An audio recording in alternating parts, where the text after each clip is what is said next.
of Nike, in some moment of rationality, decided that, wow, the 4th of July is coming up. Here's an idea. Why don't we put the Betsy Ross flag on a shoe?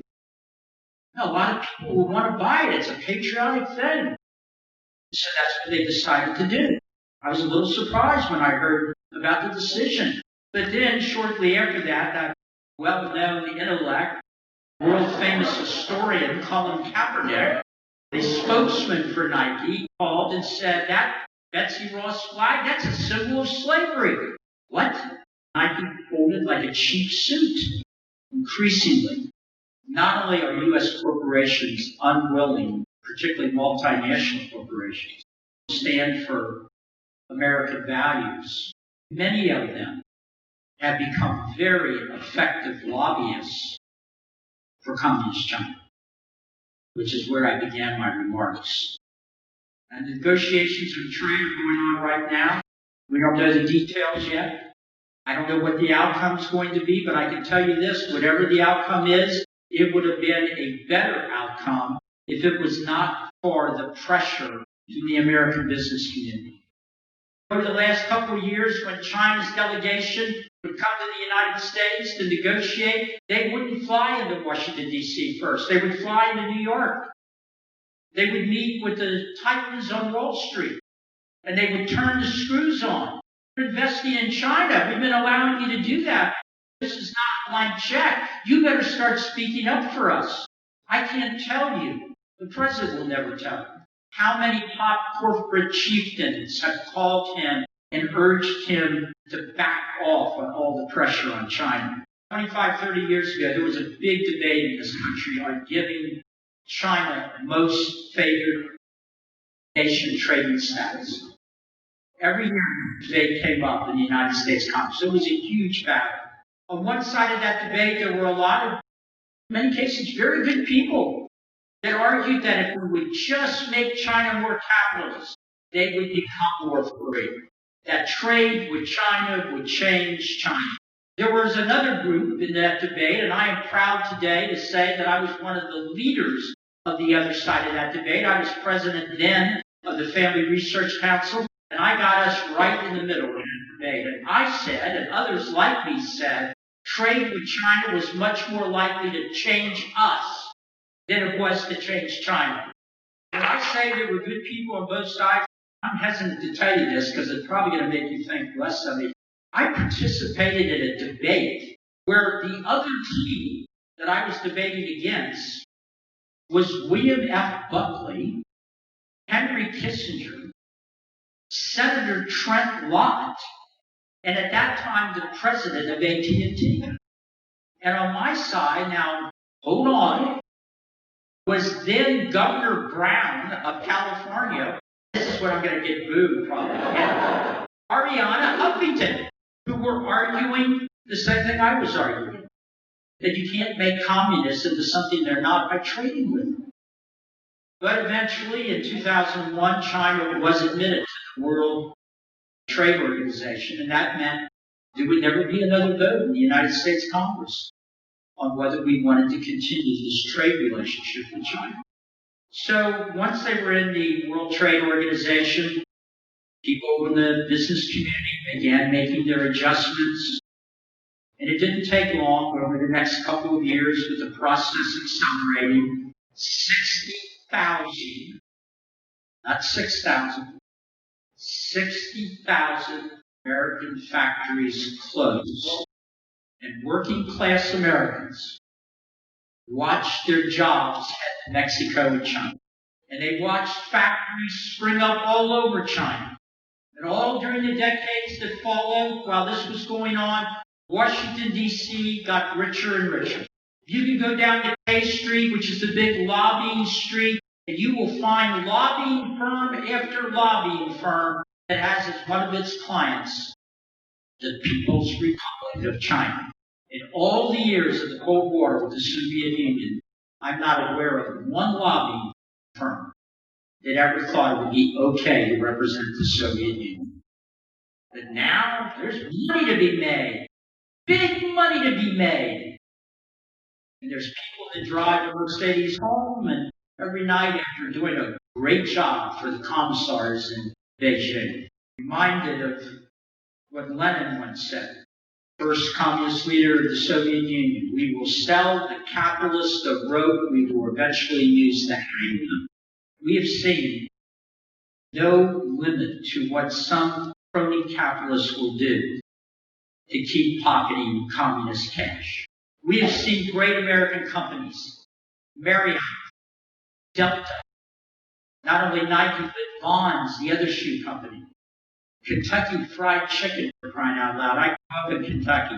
Activision, many other companies, not just doing business in China. It can be the case sometimes to do business in China. No, I'm naming the companies that have been willing to fire their own employees if that employee says something that China's communists find offensive. I'm not exaggerating. Literally, an American working for one of those companies in St. Louis put something on his social media page about communism in China. Somebody from China saw it. He was gone in 48 hours. You saw what happened in the last week with the National Basketball Association. One general manager of one team tweeted something horribly controversial. Stand with Hong Kong. Whoa, how dare you? Did you realize what year it is? It's amazing to me that the Chinese communists knew within 24 hours that some guy staying in Texas on his personal email account said stand with Hong Kong. The Chinese communists went nuts, and the NBA looked like a bunch of fools. Now, there's a real irony here, because the NBA walks around, has been doing this for years, very involved in American politics, standing up for social justice. NBA coaches have attacked the President of the United States. Teams have announced that if they win some championship, they will not grace the doors of the White House as long as that man is President of the United States. And man, the NBA, they've taken on some tyrants. They went after the state of North Carolina, the tyrants. Remember that? North Carolina passed the law. I don't know what North Carolina was thinking. Yeah, it's 2019. But they passed this silly law that says that in North Carolina, men are not allowed to use the women's bathroom just because they think they're women. Do you know the NBA canceled an all-star game in North Carolina citing that law? So that woke league with all these social justice warriors pays to the communist Chinese. The NBA sees billions of dollars in their future in China. I'm not a prophet, but I can pretty well guess as the exhibition games that are starting to go on now in China, where NBA teams go there and play games. By the way, the Chinese people love American professional basketball. It's not like the NBA needs China more than China needs the NBA. Chinese people would be very upset if they couldn't have access to watching the NBA anymore. But the NBA acted like they had no leverage at all. So I can pretty well predict that at these games in China, you won't see any NBA players taking a knee during the Chinese national anthem. So my friends, the next 50 years, lifetime of your children and grandchildren, the rest of the lifetime of us, the great competition, the great clash between the values of China and the values of the United States will define the age we are in. It will be a battlefield. It's already a battlefield all over the world, not just a military battlefield. That may never come. It may come. We don't know. But there's a battle for hearts and minds, and it's going on everywhere. China is building a world-class navy. They want to control the oceans of the world. They're lending third world countries billions to put those countries in China's back pocket. Let me tell you something that happened as I draw to a close here. A couple months ago, we had in Washington the second annual ministerial on international religious freedom. A ministerial is just a meeting of government around the world. We have an administration, the president, the vice president, the secretary of state, the United States Commission on International Religious Freedom that Tony and I serve on. This is an administration that cares deeply about religious liberty here and around the world. So we invited the countries of the world for the second year in a row to come here to discuss that, how they can promote that in their own countries. Now we knew, the Trump administration knew, China wouldn't come to that meeting. Not surprising. China's declared war on religious liberty, on all religions. Islam, Christianity, Buddhism. They're now making the churches in China take down drawings, pictures of Christ, and replace them with pictures of Premier Xi. They're installing, with the help of American companies, facial recognition technology in the churches so that when you walk in the door, the Chinese government computers can mark down that you're a Christian. So not only did China not come, a bunch of countries we thought were going to come didn't show up. I found out from Secretary of State Pompeo that China called countries around the world. You owe us a couple $2 billion. You better think more carefully about the meetings you agree to go to. It would not be looked on as a friendly gesture here in China if you go to that meeting in Washington, D.C. to discuss religious liberty. And there were countries that bailed once they got that communication. The American media virtually ignored the story. They're much more interested in a phone call between the President of Ukraine and the President of the United States than they are about the implications of China already being able to direct foreign government decisions of dozens of countries that are not communist, but did not want to cross communist China. Well, it's a serious, serious situation. I just want to close by telling you that people will often come up to me and they'll say, Mr. Bauer, what can I do about these issues? I'm not that comfortable volunteering in politics. My friends, the most important thing each of us can do is to ensure that your children and grandchildren understand the nation they are citizens of. It's incredibly important. Our kids suffer from the same thing that all free men and women suffer from. They think the freedom they enjoy is the natural state of the world, that it's been natural throughout history. It hasn't. I remember talking to my family years ago and saying to them, and it set off a lot of conversation, just this little thought experiment. If we woke up, if the world woke up tomorrow, because of some unspeakable tragedy, America was gone. Some disease that only killed Americans, some natural disaster that wiped the country off the map, some sneak attack by a foreign enemy that leveled us and made us no longer a factor. Very short order. 100 years, 50 years, or 20 years, in very short order, the world would sink into another dark age. The strong would prey on the weak, and the blood of the innocent would soak the ground. America is indispensable. Without us, liberty is smothered almost in an instant. So redevote ourselves. We all must do this. Redevote ourselves and teach our children to love the things we love and to honor the things we honor. Because unless you do that, America is done and liberty will die. God bless you all. Hi, I'm Dr. Frank Simon. I'm an allergist and family doctor, board certified in both allergy and internal medicine. I specialize in allergy, headaches, sinus, hives, cough, asthma, hypertension, and diabetes. We're located at 1404 Browns Lane near Norton Suburban Hospital. Our phone number is 895-5088. We can see you tomorrow. That was a process that took a little while to get to. But I felt so sad for my birthday. Because I had never experienced, I knew just looking into her eyes, I had never experienced such a pain like that. And so looking into someone's eyes that fully regrets what happened to them and felt so much remorse for what she had done, and she was a 13-year-old little girl that didn't know any better. I knew that I had to get to a place where I could share this in honor of not only my twin, who isn't here, but my birth mother.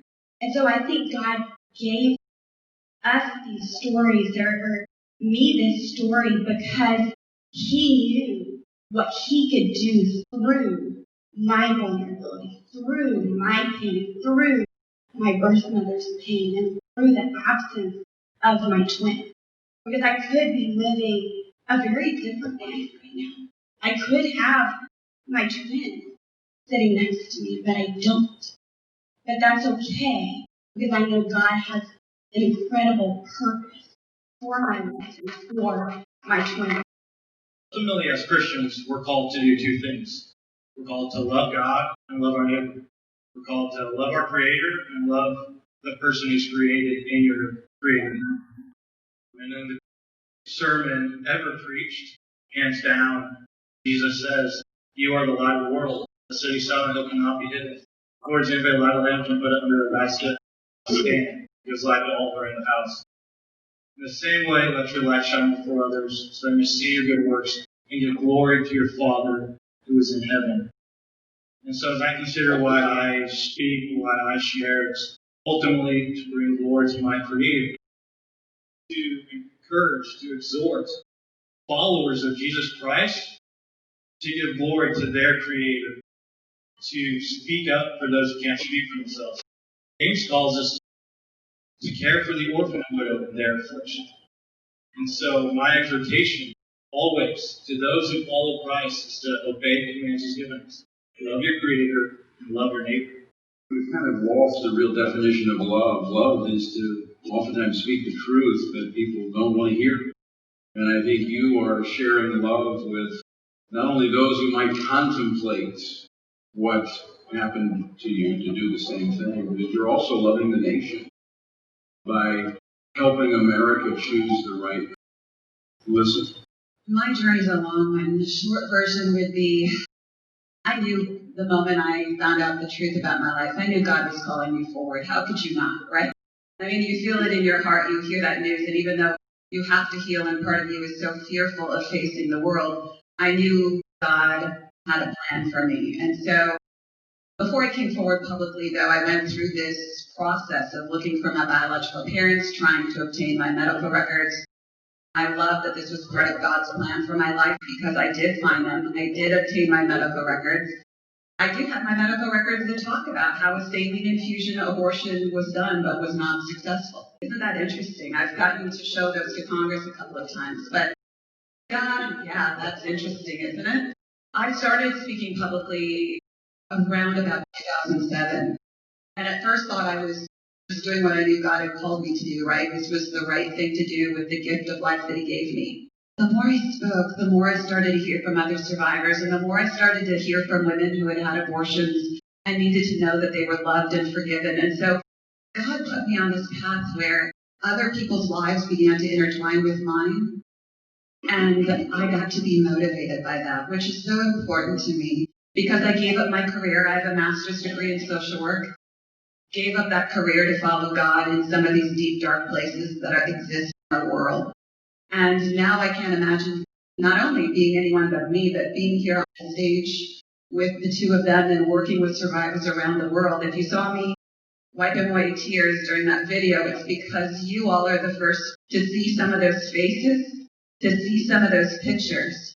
We will be putting faces and stories out there more and more as our culture has aggressively pushed abortion through birthday, but you will see more and more stories, and I'm so grateful that God trusted me with this purpose. You touched on this just a little bit, Melissa, but I'm going to throw it out to all three of you. What has been most encouraging to you as you've come forward and shared your story? What is a very challenging environment? The viciousness which is behind this issue, and how some have embraced this abortion, it's beyond comprehension. But in the midst of this, you stepped forward. And what has been most encouraging? I'm in New York City in June, and I watched as they lit up this building pink and celebrated a woman's right to choose. And I remember sitting there thinking, do they not see me? Do they not see my pain and what I've experienced? Do they not hear my birth mother and what she experienced? And a lot of times that noise can drown out the encouragement that we hear, but gosh, coming on this stage and for people to stand up and acknowledge our existence and to appreciate that and to want to fight for people like us, for our lives, and just to see the tears streaming down their faces who identify with what we've experienced. That's what's encouraging to me. For someone to look at me and say, you're human. You have a name. You have a faith. You have a story. And that matters to me. That's what encourages. I think the most encouraging thing for me to see is when you see somebody get it. When you share and you see somebody get it. Not just in the sense that they get that abortion is wrong, but they get why it's wrong. And then that immediately takes them. Still my favorite memory I can think of from ever sharing in any setting. I had a friend ask me to come share for his youth group, maybe 40 students. But as I was driving home after sharing that night, he gave me a call. He said, hey, I just had one of my students give me a call. And he told me about a friend he had come with him tonight who was struggling with a lot of different things. When you shared with him, it opened his eyes, and he gave his life to the Lord. Where do you start? First of all, Josiah is very laid back. That's why he and I are always like, I don't know who's going to go. There's so many things for me. First of all, I would be remiss if I didn't talk about my birth family. So I have been connected with members of my biological father's family and also members of my birth mother's family. My birth mother is now one of the greatest supports in my life. I live in Kansas City, Missouri. We moved there 7 years ago, not knowing that that's where she lives. And so that's one of my half-sisters. So my children grow up knowing their grandparents, my mom and dad, but also they know my birth mother is their Grandma Ruth. And I look back upon my life, and love saved my life. The love of Christ, the love of my parents, the love of nurses who intervened in my life, and now the love of my biological mother and her family and my birth father's family. And that love is what has emboldened me. I'm historically one of the most quiet people you would ever know in your life, believe it or not. But I have been loved so mightily. And the Lord really kicked me out of my comfort zone and said, Melissa, I have a plan for you. But it's people's love that has continued to bolster me. So it's the love of my parents, the love of my biological family, most importantly, my birth mother, and the love of people like you. I cannot tell you what it means to all of us as survivors, those that you saw on the screen, to simply not be forgotten. We are not a controversial issue. We are not someone else's right. We are not a choice. We are more than a choice. We are human beings. Biological families, thank you for loving our culture enough to speak the truth and stand up and speak out and get involved. What you're seeing here today, the three of us up here, it shows that God creates beauty from what was meant for evil. Romans 8:28. As we conclude our time together here today, I again want to thank you so much for not only being here today, but for being willing to share your story. I know it's a powerful thing. Let me ask you this final question. How can we help you fulfill what God has called you to do? What can we do to help? Pray. Pray for those on the front line. Pray for the leaders of our country, that they would stand firm for life. Pray for us as we share our stories, and go home and share this with your friends and talk about this in your home. Because if we're not talking about it, someone else is. Love your born neighbor. If you want the world to believe that we care about our unborn neighbor, they need to know we care about our unborn neighbor. We prove it by the way we love our born neighbor. And I can't beat that. But what I would say is follow the lead of FRC. You are one of those consistent groups and leaders who continue to not only remember us and include us, but you fight for us. And so we all can follow the example of FRC. That will change the world. I want to pray. As Claire asked, I'm going to pray for Claire and Josiah and Melissa. Would you join me as we pray for them? Father, I thank you for this time we've had together. And Lord, that you have shown us the beauty of your creation. And that, Lord, that our value is not assigned to us based upon what zip code we're conceived in or what side of the railroad tracks we're born in. Lord, our value comes from you because we are created in your image. Lord, I thank you for Melissa, Claire, Josiah. Lord, I pray a blessing upon their lives. I thank you for their boldness and their courage to share their stories, to share their story about who they are. And Lord, I pray that you would enlarge their territory and their platform and let their voices be heard all across this nation and around the world. I pray you protect them, encourage them, and strengthen them. And we thank you for that. In Jesus' name. Amen. 2020, like every other year, featured a massive array of Islamic terrorist attacks. Now, if I tried to make a video that took the time to so much as name the victims and the locations of the Islamic terrorist attacks in 2020, it would be far too long for anyone to watch, so I'm just going to scroll through the attacks from this past year. Notice that unless you follow a site like thereligionofpeace.com or Jihad Watch, you've only heard about a few of these attacks. The overwhelming majority of Islamic terrorist attacks just aren't mentioned by Western journalists. Notice also how determined jihadis are. They just keep coming at anyone who doesn't adhere to their version of Islam. This is something that hit me when I read Robert Spencer's book, The History of Jihad, From Muhammad to ISIS. I had been studying jihad for years, but most of the material in that book was new information to me. And there's a reason for that. When I studied jihad, I studied the life of Muhammad and the campaigns of his companions, and I followed news about terrorist attacks in our lifetimes. But I didn't focus much on the nearly 14 centuries in between the life of Muhammad and modern jihadis. When you go through the complete history of jihad, you see just how relentless it is. Century after century after century, jihadis don't stop coming for you. But we ignore most of the history of jihad, and we ignore most of the attacks that are being carried out in the world today. We have to, because if we paid close attention to the history of jihad, and if we paid close attention to the attacks that are being carried out in the world today, there's no way that politicians and journalists and educators and entertainers would be able to defend and promote the ideology that's given rise to this endless assault on the entire world. So we have no choice. Our culture has to marginalize people who draw attention to the relentless nature of jihad.